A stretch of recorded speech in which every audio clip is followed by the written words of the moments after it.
Bonjour, c'est Il Pastore, bienvenue sur cette vidéo pour une mini-étude biblique d'un passage de la lettre de Jacques. Chapitre 3, verset 16 au chapitre 4, verset 3. D'abord, la lecture et ensuite, verset par verset, quelques éléments de compréhension. Car là où il y a jalousie et rivalité, il y a du désordre et toute espèce de pratique mauvaise. La sagesse d'en haut est d'abord pure, ensuite pacifique, modérée, conciliante, pleine de miséricorde et de bons fruits, sans partialité, sans hypocrisie. Le fruit de la justice est semé dans la paix par les artisans de paix.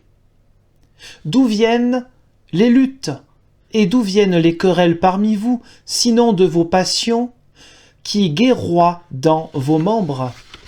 Vous convoitez et vous ne possédez pas. Vous êtes meurtriers et envieux, sans rien pouvoir obtenir. Vous avez des querelles et des luttes et vous ne possédez pas, parce que vous ne demandez pas. Vous demandez et vous ne recevez pas, parce que vous demandez mal, afin de tout dépenser pour vos passions. Alors, quelques mots sur ce passage, dans la lettre de Jacques, qui est toujours assez directe, très concrète. Il est question donc d'une adresse à qui? On ne sait pas de quelle église locale il s'agit. Contrairement à Paul, vous savez, qui s'adresse aux Corinthiens, aux Romains, Galates, etc., ce sont des églises locales, des paroisses. Ici, ça peut s'adresser à n'importe quelle église, qu'elle soit en Orient comme en Occident. Finalement, à nous aussi aujourd'hui. Alors, il est question de sagesse diabolique ou de sagesse d'en haut. Sagesse diabolique, c'est-à-dire les sagesses de l'être humain qui, en réalité, divisent. La sagesse d'en haut réconcilie. Jalousie, rivalité, ambition. Là où il y a concurrence, il y a un véritable désordre, c'est-à-dire destruction de la paix au sein de l'Église, au sein des paroisses et au sein de l'Église en tant que telle. Le tableau que semble décrire Jacques, dans ce passage en tout cas, est un tableau affreux sur le comportement de chrétiens de son époque. Affreux. Le désordre donc peut être compris comme pas simplement le désordre parce qu'il y aurait mésentente, mais une véritable destruction de la paix au sein de l'Église. Des luttes, des intrigues, c'est-à-dire l'intérêt personnel et non pas l'intérêt de la communauté. Les pratiques mauvaises peuvent laisser entendre toute action vaine, c'est-à-dire des choses qui ne servent à rien ou qui ne portent aucun fruit pour Dieu. Alors, nous voyons avec Jacques le but à atteindre. Ce qu'il faut vivre, c'est la sagesse d'en haut, qui nous rappelle bien sûr l'Ancien Testament et notamment le livre des Proverbes. Souvenez-vous, le chapitre 8 du livre des Proverbes, c'est la sagesse qui parle. La sagesse est personnifiée. Quelques versets.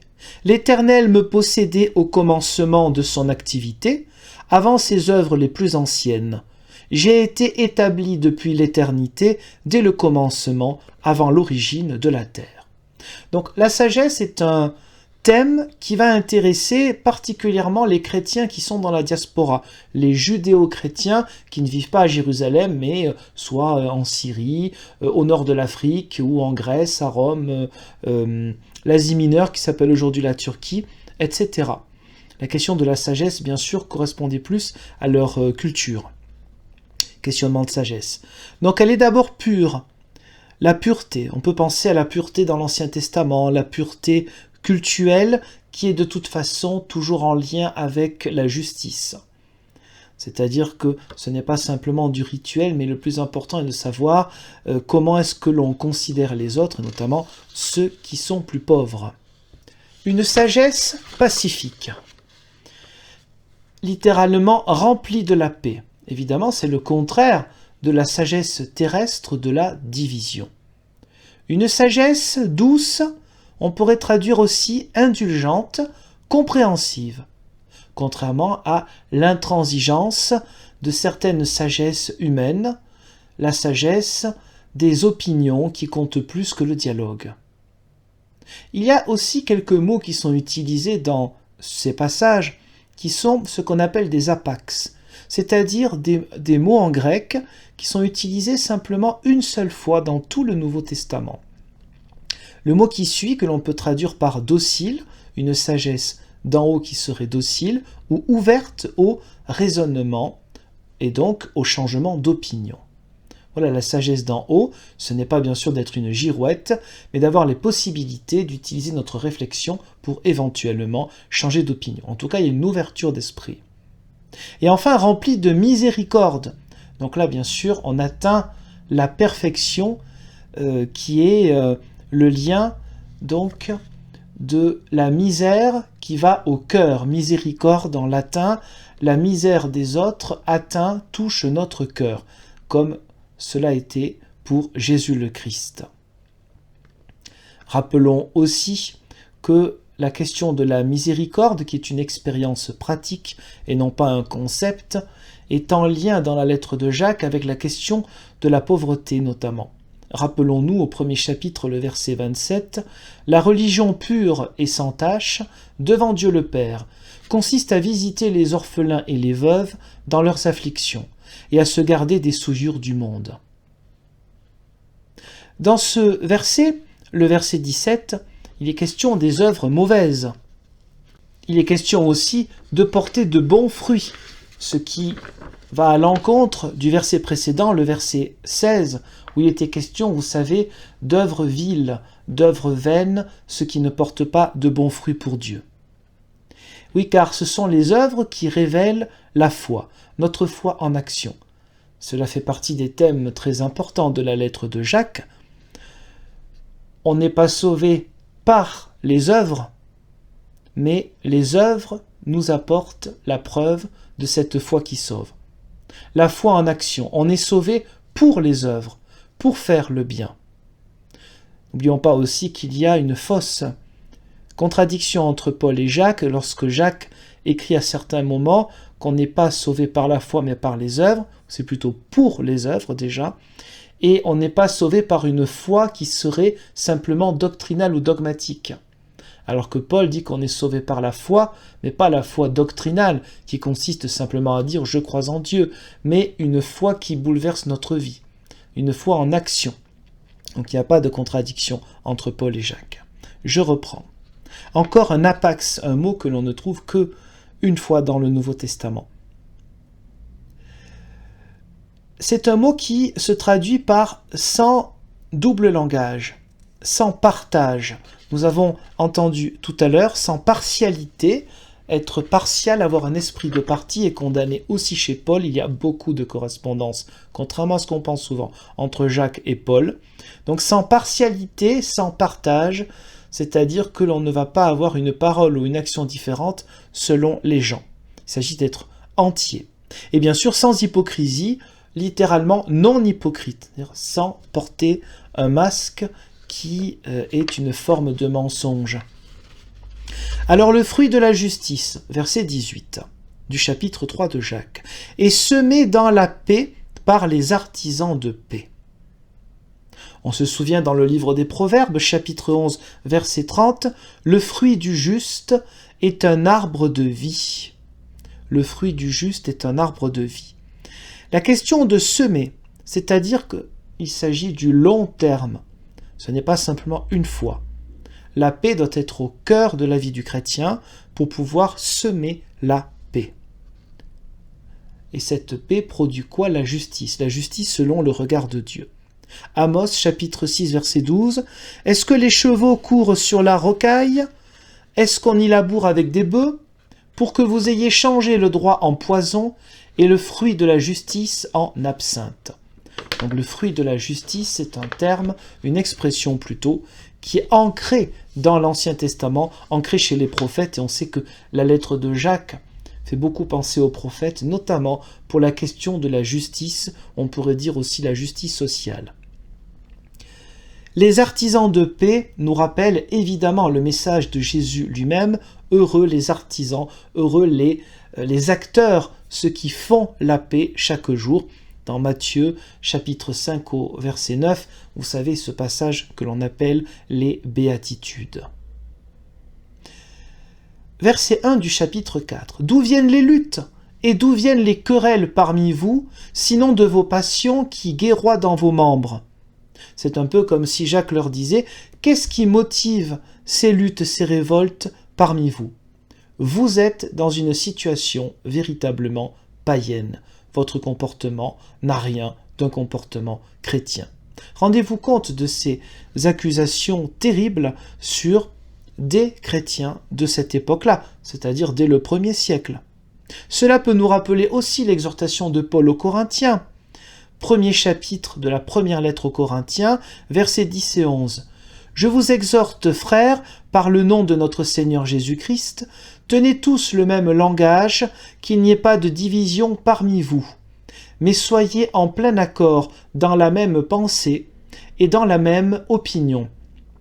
Car mes frères, j'ai appris à votre sujet, par les gens de Chloé, qu'il y a des discordes parmi vous. » Alors dans ce passage, on a donc une insistance sur les luttes, sur les querelles, on pourrait presque comprendre comme des formes de meurtre, parce que le cœur de la vie des chrétiens auxquels Jacques s'adresse, c'est le plaisir personnel avant tout. Vous savez le mot hédonisme. Hédonisme, c'est-à-dire le plaisir avant tout. C'est le mot qui est là en grec. C'est votre plaisir personnel qui compte. Ce n'est pas le service des autres. Ce n'est pas la miséricorde. Vous ne pensez qu'à vous et qu'à vos propres passions. Alors avec ce genre de vocabulaire qui est utilisé, on peut imaginer des choses très, on va dire, originales. On peut imaginer notamment qu'une partie des hommes qui venaient aux assemblées ne venaient pas du tout pour des motivations spirituelles, mais plutôt pour les femmes qui pouvaient se trouver dans les assemblées. C'est une interprétation qui semble assez plausible au vu du vocabulaire, donc en grec, qui est utilisé par Jacques. Donc on peut imaginer des situations qui sont graves pour qu'un vocabulaire soit ainsi utilisé, ce vocabulaire-là, ce qui nous montre le bas niveau, et c'est un euphémisme, du comportement de certains chrétiens dès le début du christianisme. Tout le corps de l'Église, l'ensemble, doit croître dans la sagesse d'en haut, qui vous dit « sinon de vos passions qui guerroient dans vos membres ». On voit bien qu'il y a une division parce qu'il y a des gens qui viennent que pour des raisons personnelles. Cela rappelle encore une fois Paul, qui écrit par exemple dans la lettre aux Romains, au chapitre 6, les versets 12 et 13, « Que le péché ne règne donc pas dans votre corps mortel, et n'obéissez pas à ses convoitises. » Parce que le problème là, c'est la convoitise. Hein. « Ne livrez pas vos membres au péché comme armes pour l'injustice, mais livrez-vous vous-mêmes à Dieu, comme des vivants revenus de la mort, et offrez à Dieu vos membres comme armes pour la justice. » Oui, parce qu'à partir du moment où l'on ne pense qu'à soi, il ne peut pas y avoir de justice et bien sûr d'égalité entre les membres du même corps. Il y a une seule foi, un seul Seigneur, un seul baptême, et aucun chrétien n'est supérieur à un autre. Alors, le texte continue, « Vous convoitez et vous ne possédez pas, vous êtes meurtriers et envieux sans rien pouvoir obtenir, vous avez des querelles et des luttes et vous ne possédez pas, parce que vous ne demandez pas. » Donc là, le vocabulaire qui est utilisé, on est toujours dans un vocabulaire assez riche de la langue grecque qui exprime l'ego, l'égoïsme, et en même temps, du coup, la frustration.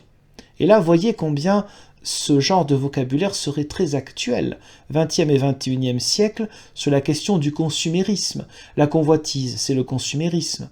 Je veux consommer à la fois des biens de consommation, des objets, mais aussi des personnes. Et donc, nous avons là de la frustration, pour plusieurs raisons. D'abord parce qu'il s'agit de convoiter ce que l'on ne possède pas, ce qui est aux autres, et on en plein dans les 10 commandements, les 10 paroles, de ne pas convoiter ni les biens du prochain, ni la femme du prochain. Et à partir de ce moment-là, il y a la frustration de ne pas posséder. Par ailleurs, cette frustration, elle est liée au fait que même lorsque l'on croit posséder, En fait, on ne possède rien du tout.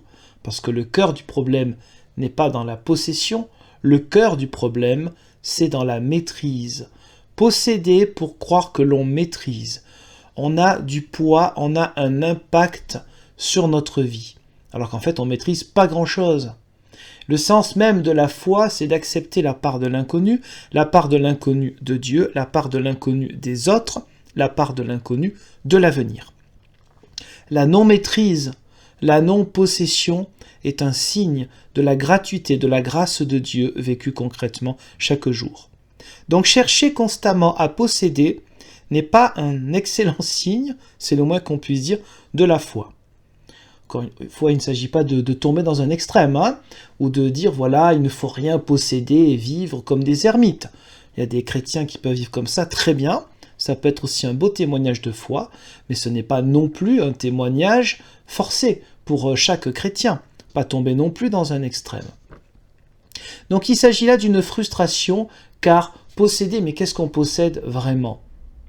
Donc il y a toujours une frustration à croire que l'on possède, on ne possède pas.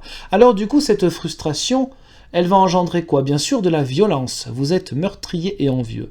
Alors meurtrier, pas forcément dans le sens littéral, mais plutôt dans l'idée suivante. Quand on cherche tout le temps à posséder, à avoir quelque chose ou quelqu'un, eh bien, les personnes qui se mettent en travers de notre chemin sont mortes à nos yeux. Ce ne sont pas des êtres humains à égalité avec nous, ce ne sont plus des enfants de Dieu que nous voyons.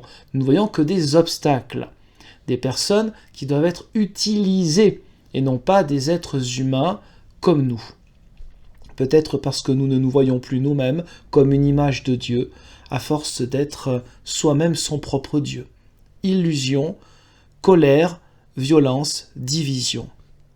Quiconque a de la haine pour son frère, première lettre de Jean, chapitre 3, verset 15, pour montrer un petit peu les parallèles dans le Nouveau Testament. Quiconque a de la haine pour son frère est un meurtrier, et vous savez qu'aucun meurtrier n'a la vie éternelle demeurant en lui. Et oui, l'idée c'est pas dire un meurtrier, attention, il va être puni, c'est pas bien ce qu'il fait, mais un meurtrier c'est quelqu'un qui ne vit pas de cette grâce de Dieu. Il n'a pas la vie éternelle qui est en lui. Ce qui montre que donc la vie éternelle n'est pas simplement quelque chose qui nous attend après, mais déjà la présence de ce royaume de Dieu dans notre vie. Alors, vous avez des querelles et des luttes, vous ne possédez pas parce que vous ne demandez pas. En fait, vous êtes même incapable de posséder quoi que ce soit. Vous êtes dans l'illusion. Vous êtes en plein milieu de conflits. Alors là, le vocabulaire grec laisse entendre quoi? Des conflits occasionnels, mais continus. Il y a tout le temps des problèmes à cause de vous, à cause de votre comportement. Alors, vous ne possédez pas parce que vous ne demandez pas. C'est-à-dire, vous ne priez pas comme il convient. Parce que lorsque vous priez, et là c'est le verset 3, le dernier verset de notre petit découpage, vous demandez et vous ne recevez pas. Ah, c'est bizarre, pourtant le Christ avait bien dit, demandez, vous recevrez. Et oui, demandez et l'on vous donnera, cherchez et vous trouverez, frappez et l'on vous ouvrira, car quiconque demande reçoit, celui qui cherche trouve et l'on ouvrira à celui qui frappe. Là encore, dans le Sermon sur la montagne, Matthieu 7, versets 7 et 8, comment cela se fait-il que ça ne fonctionne pas ici? Parce que ce qu'il s'agit de demander, c'est l'essentiel. Donne-nous aujourd'hui notre pain, dont nous avons besoin pour aujourd'hui, pas pour demain. La nourriture fondamentale, pas le superflu. Alors oui, vous demandez et vous ne recevez pas, verset 3, parce que vous demandez mal afin de tout dépenser pour vos passions. Le but n'est pas de penser aux autres, n'est pas d'être serviteurs les uns des autres, mais simplement, même dans vos prières, vous ne pensez qu'à vous. On se souvient aussi, là encore, renvoi sur la sagesse. Proverbe. Chapitre 15, verset 8, « Le sacrifice des méchants est en horreur à l'Éternel, mais la prière des hommes droits à sa faveur. » Et oui, vous demandez mal, vous demandez simplement pour vous. Votre prière est donc défectueuse parce que ce qu'il y a dans votre cœur est bien défectueux. Vous avez remplacé finalement le Dieu serviteur par le Dieu du moi, de l'ego. Finalement, vous êtes vous-même à la fois le sujet et l'objet de vos propres prières. Il n'y en a que pour vous. Donc voilà, c'est la fin de ce petit passage chez Jacques. Quelques extraits et donc quelques éléments peut-être pour comprendre un petit peu plus ce que Jacques veut dire dans sa critique acerbe d'un certain comportement des chrétiens de son époque, et peut-être ce comportement-là peut-il être parfois le nôtre. C'est évidemment tout l'objet, l'objectif des Saintes Écritures, d'être le miroir sur ce que nous pouvons être, dans le but de nous montrer aussi cette sagesse d'en haut à exercer ici et maintenant. Je vous remercie pour le visionnage de cette mini-étude biblique et je vous dis, Dieu voulant, à une prochaine. Merci, au revoir.